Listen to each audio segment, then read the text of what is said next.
Alaeze ọkpụ nke Nnobi na kansụl ime obodo Idemili South nke Anambra steeti jupụtara n'ihe mmemme dịka ha merubere mmemme Ofala ha.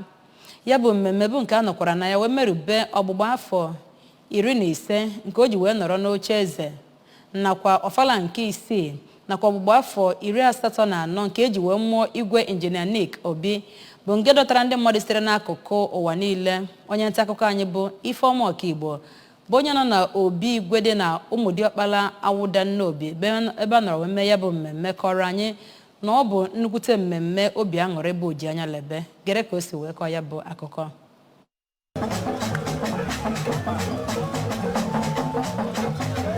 Mmemme nke a danyere n'emume afọ ọhụrụ nke nnukwu ụkọchukwu Cardinal Francis Arinze bụ onye ụkọchukwu na mmemme ụka nke akara n'ụlọ ụka Madonna Nnobi.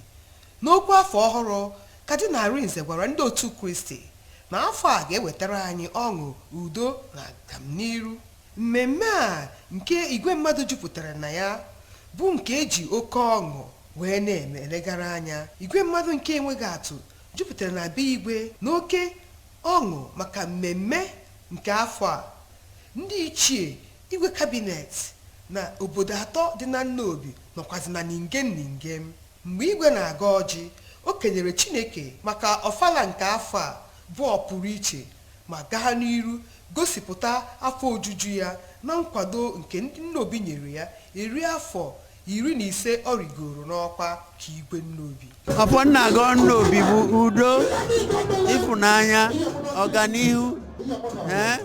Anyị na-asị etu Ofala dị n'ahụ a, anyị agbakwa ọzọ ka ọ dịkwa etu aha.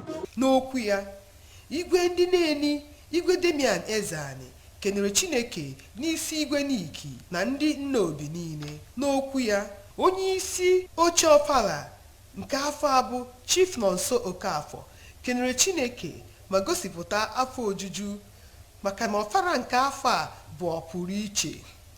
Chief Onyeji Ifezue, Dọkịnta Oriakụ Chioma Nwosu na ọtụtụ ndị mmadụ jupụtara n'ọṅụ gosipụtara obi aṅụrị ha.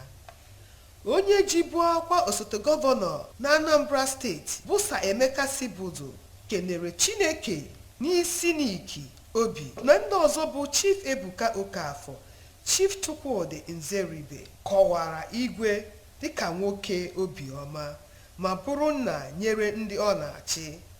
Ihe ndị pụtara ìhè na mmemme nke ara a gụnyere ndị ichie ọhụrụ, onyinye asambodo, ịwa achịcha na ọtụtụ ihe ndị dị iche iche site na Nnobi. Abụ m Ifeoma Ọkaigbo.